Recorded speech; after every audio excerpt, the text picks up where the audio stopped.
सच्ची भक्ति। एक गांव में एक निर्धन जुलाहा दंपति रहता था। जुलाहे का नाम था माधव और उसकी पत्नी का नाम था कांता। वे दोनों बहुत ही परिश्रमी थे। सारा दिन काम करते, सुंदर सुंदर कपड़े बनाते, किंतु उनके बने कपड़ों को उनको अच्छी कीमत नहीं मिल पाती थी। फिर भी जो मिलता वे उसी में संतुष्ट रहते और एक टूटी फूटी झोपड़ी में रहकर अपना जीवन व्यतीत कर रहे थे। वे बहुत संतोषी स्वभाव के थे। वह दोनों भगवान श्री कृष्ण के अनन्य भक्त थे। दिन भर के परिश्रम के बाद जो भी समय मिलता उसे वे दोनों भगवान के भजन कीर्तन में बिता देते थे। माधव के पास एक तानपुरा और एक खड़ताल थी। जब वह दोनों मिलकर भजन गाते तो माधव तानपुरा बजाता और उसकी पत्नी खड़ताल। फिर तो दोनों भगवान के भजन में ऐसा डूब जाते कि उनको अपनी भूख प्यास की चिंता भी नहीं रहती। उन्होंने अपनी दीनहीन अवस्था के लिए कभी भगवान को कोई उलाहना नहीं दिया और अपने इसी जीवन में प्रसन्न थे। लेकिन एक दुख उनको सदा सताता रहता कि उनके कोई संतान नहीं थी। इसको लेकर वह सदा चिंतित रहा करता था। चिंता तो थी, फिर भी दोनों सदा भगवान की भक्ति में मग्न रहते। इसको भी उन्होंने भगवान की लीला समझकर स्वीकार कर लिया और निष्काम भाव से श्री कृष्ण भक्ति में लीन रहे। जब उनकी आयु अधिक होने लगी तो एक दिन कांता ने माधव से कहा कि हमारी कोई संतान नहीं है। कहते हैं कि संतान के बिना मुक्ति प्राप्त नहीं होती है। अब हमारी आयु भी अधिक हो चली है, न जाने कब बुलावा आ जाए। मरने के बाद हमारी चिता को अग्नि कौन देगा? कौन हमारे लिए तर्पण आदि कार्य करेगा? कैसे हमारी मुक्ति होगी? माधव बोला, तू क्यों चिंता करती है? ठाकुर जी है ना, वही सब देखेंगे। माधव ने यह बात कह तो दी, किंतु वह भी चिंता में डूब गया। तभी उसके मन में एक विचार आया। वह नगर में गया और श्री कृष्ण की बाल रूप की एक मूर्ति ले आया। घर आकर बोला, अब तुझे चिंता करने की कोई ज़रूरत नहीं है। मैं यह बाल गोपाल लेकर आया हूँ। अब से यही हमारे पुत्र हैं। अगर हम संतानहीन हैं तो यह भी इन्हीं की इच्छा है। हम इनको ही अपने पुत्र के समान प्रेम करेंगे। यही हमारे पुत्र का दायित्व पूर्ण करेंगे। माधव बोला। माधव की यह बात सुनकर कांता अत्यंत प्रसन्न हुई। उसने बाल गोपाल को लेकर अपने हृदय से लगा लिया और बोली, आप बिल्कुल ठीक कह रहे हैं। आज से यही हमारा लल्ला है। तत्पश्चात दोनों पति पत्नी ने घर का एक कोना साफ कर वहाँ उनके लिए एक बैठने का स्थान बनाया और एक चौकी लगा कर उस पर बाल गोपाल को विराजित कर दिया। उस दिन से दूल्हा दंपत्ति का नियम हो गया। वह प्रतिदिन बाल गोपाल को स्नान कराते, उनको धुले वस्त्र पहनाते, अपने पुत्र की तरह उनको लाड़ लड़ाते, उन्हीं के सामने बैठकर भजन कीर्तन करते और वहीं सो जाते। वो दोनों अपने हाथों से बाल गोपाल के लिए सुंदर वस्त्र बनाकर उनको पहनाते, उनको खाना खिलाते, उनको झूला झुलाते और रात को उनको सुलाकर ही स्वयं सोते थे। इन सब में उनको बहुत आनंद आता था। धीरे धीरे दोनों बाल गोपाल को अपनी संतान के समान ही प्रेम करने लगे। बाल कृष्ण अब उनके परिवार का हिस्सा बन गए थे। कांता का नियम था कि वह रोज़ पहले अपने हाथों से अपने लाला को भोजन कराती, तब स्वयं भोजन करती। लल्ला को भोजन कराते समय उसको ऐसा प्रतीत होता जैसे वह अपने पुत्र को ही भोजन करा रही हो। उन दोनों को निश्चल प्रेम को देखकर करुणानिधान भगवान अत्यंत प्रसन्न हुए और उन्होंने अदृश्य रूप में आकर स्वयं भोजन करना आरंभ कर दिया।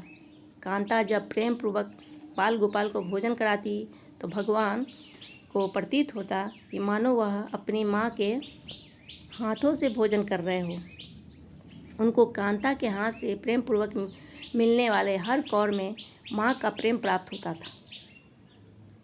भगवान श्री कृष्ण स्वयं माँ की उस प्रेम लीला के वशीभूत हो गए, किंतु कांता कभी भी नहीं जान पाई कि स्वयं बाल गोपाल उनके हाथ से भोजन करते हैं। एक दिन कार्य बहुत अधिक होने के कारण कांता बाल गोपाल को भोजन कराना भूल गई। गर्मी का समय था। भरी दोपहरी में दोनों पति पत्नी कार्य करते करते थक गए और बिना भोजन किए ही सो गए। उनको सोए हुए कुछ ही देर हुई थी कि उनको एक आवाज़ सुनाई दी, मैया, बाबा, मुझको भूख लगी है। दोनों हड़बड़ा कर उठ गए। चारों ओर देखा, आवाज़ कहाँ से आई, किंतु कुछ दिखाई नहीं दिया। तभी अचानक लीला को याद आया कि आज उसने अपने लल्ला को भोजन नहीं कराया है। वह हड़बड़ा कर उठी और दौड़कर लाला के पास पहुंची तो देखा कि बाल गोपाल का मुख कुम्हलाया हुआ है। इतना देखते ही दोनों पति पत्नी वहीं उनके चरणों में गिर पड़े। दोनों की आंखों में आंसुओं की धार बह निकली। लीला तुरंत भोजन लेकर आई और ना जाने कैसा प्रेम उमड़ा कि उसने लाला को उठाकर अपनी गोद में बैठा लिया और भोजन कराने लगी। दोनों पति पत्नी रोते जा रहे थे और लाला को भोजन कराते जा रहे थे। साथ ही बार बार उसने अपने द्वारा हुए अपराध के लिए क्षमा मांगते जा रहे थे।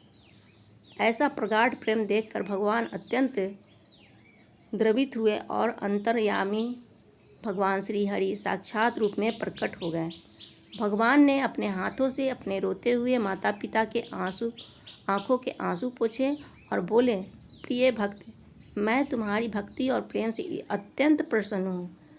तुम जो चाहो वर मांग लो, मैं तुम्हारी प्रत्येक इच्छा पूर्ण करूँगा।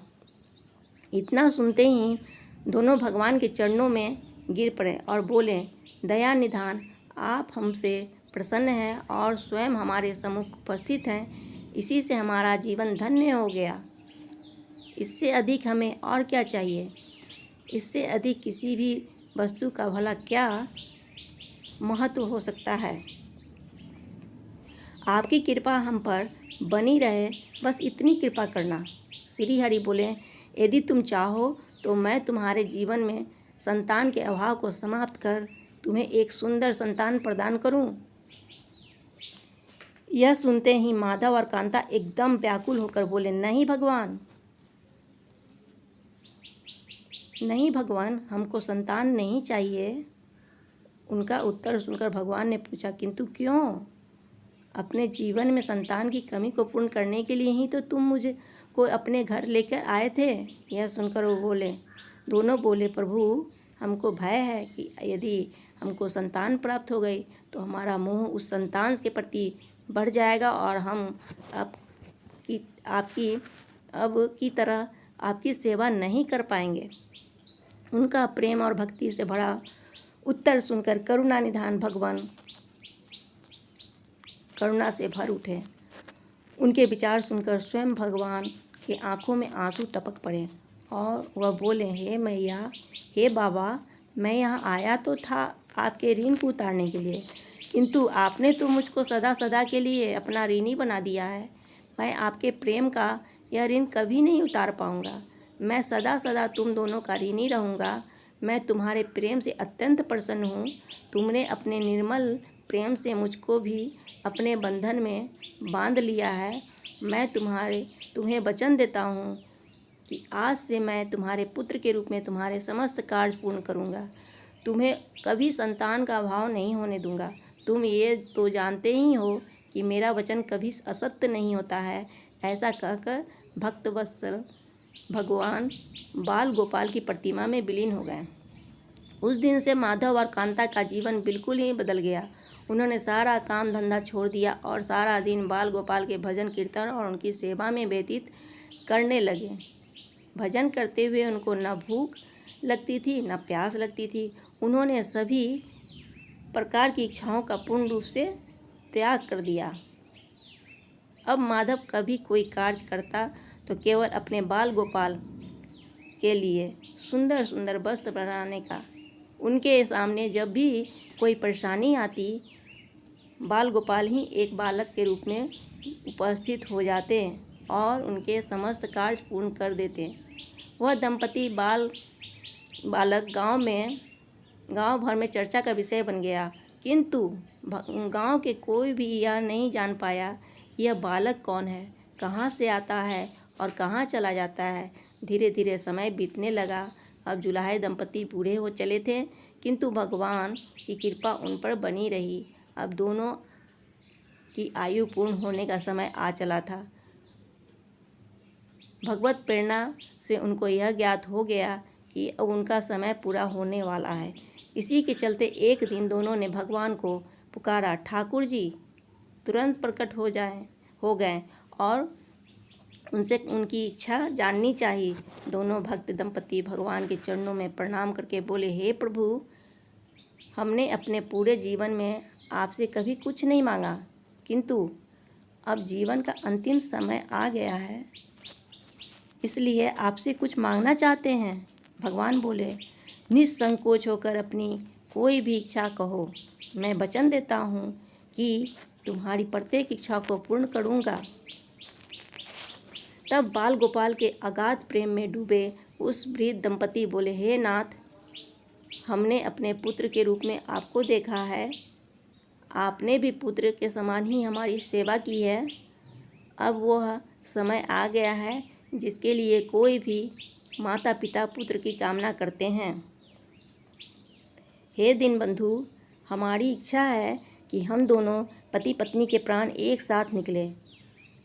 हे दयानिधान, जिस प्रकार एक पुत्र अपने माता पिता की अंतिम क्रिया करता है और उनके मुक्ति प्रदान करता है, उसी प्रकार हे परमेश्वर, हमारी अंतिम क्रियाकलाप अपने हाथों से कर हमें मुक्ति प्रदान करें। श्री हरि ने दोनों को उनकी इच्छा पूर्ण करने का वचन दिया और बाल गोपाल की विग्रह में विलीन हो गए। अंत में वह दिन आ पहुंचा जब प्रत्येक जीव को यह शरीर छोड़ना पड़ता है। दोनों वृद्ध दंपति बीमार पड़ गए। उन दोनों की भक्ति की चर्चा गांव भर में थी, इसलिए गांव के लोग उनका हाल जानने के लिए झोपड़ी के पास आ गए, किंतु उन दोनों का ध्यान तो श्री हरि में रम चुका था। उनको नहीं पता कि कौन आया है कौन नहीं। तभी अचानक एक चमत्कार हुआ। जुलाहे की झोपड़ी एक तीव्र और अलौकिक प्रकाश से भर उठी। वहाँ उपस्थित समस्त लोग की आंखें बंद हो गई। किसी को कुछ नहीं दिखाई पड़ रहा था। कुछ लोग तो झोपड़ी से बाहर आ गए, कुछ वहीं धरती पर बैठ गए। तभी श्री हरि अपने दिव्य चतुर्भुज रूप में प्रकट हुए। उनकी अप्रतिम शोभा समस्त सृष्टि को आलोकित करने वाली थी, जो वातावरण में एक दिव्य सुगंध भर गई। वे अपनी मंद मंद मुस्कान से अपने उन भक्त माता पिता की ओर देख कर रहे थे। उनका यह दिव्य रूप देखकर दोनों वृद्ध अत्यंत आनंदित और मंत्रमुग्ध हो जा रहे थे। अपने दिव्य दर्शनों से दोनों को तृप्त करने के बाद करुणामयी लीलाधारी समस्त सृष्टि के पालनकर्ता श्री हरि वहीं उन दोनों के निकट धरती पर ही उनके सिरहाने बैठ गए। भगवान ने उन दोनों भक्तों का सर अपनी गोद में रख लिया, उनके शीश पर प्रेम पूर्वक अपना हाथ रखा। तत्पश्चात अपने हाथों से उनके नेत्र बंद कर दिए। इतना करते ही तत्काल दोनों के प्राण निकलकर श्रीहरि में विलीन हो गए। पंचभूतों से बना शरीर 5 भूतों में विलीन हो गया। कुछ समय बाद जब वह दिव्य प्रकाश का लोप हो गया तो सभी उपस्थित ग्रामीण देखा कि वहाँ न तो माधव था और न ही कांता थी और न ही बाल गोपाल। बचे थे तो मात्र कुछ फूल जो धरती पर पड़े थे और एक दिव्य सुगंध जो वातावरण में चारों ओर फैली थी। विस्मित ग्रामीणों ने श्रद्धा से उस धरती को नमन किया। उन पुष्पों को उठाकर ग्रामवासियों ने शीश से लगाया और तथा माधव और कांता की भक्ति और गोविंद के नाम का गुणगान करते हुए चल दिए उन पुष्पों को श्री गंगा जी में विसर्जित करने के लिए।